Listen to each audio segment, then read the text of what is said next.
So, An Airship Named Desire, this is my baby. This was my first book ever published. It is my heart and soul. I love this book to pieces. If you like Firefly, if you like action and adventure, if you like pirates, and if you like steampunk, or if you like one of those things, you will probably enjoy the book. Now, if you are someone who hates action and adventure and be like, oh no, stay still, stop moving, this may be miserable for you, because it is like a non-stop thrill ride. But one of the things I love about it the most, and it's what I've been really jonesing to write again, because I mean, I've been doing a lot of romance novels, and I love them. And I do a lot of different things with, like, you know, maybe small groups, but what I love writing is a crew. I really love the different dynamics of a crew and having people forced to deal with each other in situations and watching what erupts. Like, it's no different, like, when anyone's stuck in a situation like, if you're all stuck in a room together for a week, you're gonna all try to kill each other at some point. And all the little things that might not bother you in, like, small doses, because it's in that large concentrated dose, end up driving you crazy. And what I love about this book is it really gets into the nitty-gritty of, like, those characters. And, they're family. They drive each other nuts. They fucking hate each other sometimes. But they come through for one another, without a doubt, in this book, every single time.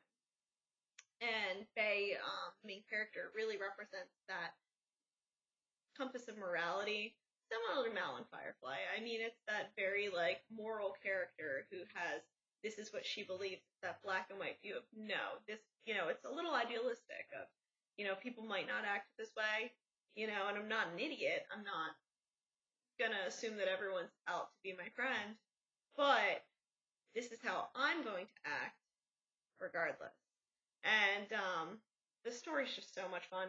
If you ever wanted to read the experience of flying in an airship in the middle of a storm, actually, the funny thing is, when I started writing the storm sequence, I was not in an airship. Sorry to disappoint. I do not own an airship, though I'd love to. I was driving to a writers group meeting years ago, and I had pulled up in the parking lot. I got there early. I have this habit of being excessively early to everything because it's me, and I'm like, oh, you mean, being on time is being like 5 to 15 minutes early. And so I was early, which meant I was there like an hour before the thing was supposed to start. So I'm sitting in the parking lot, and I had a notepad on me, and this unholy storm breaks out. It is one of those ones where, like, the car is, like, near shaking, the rain is pelting the windshield.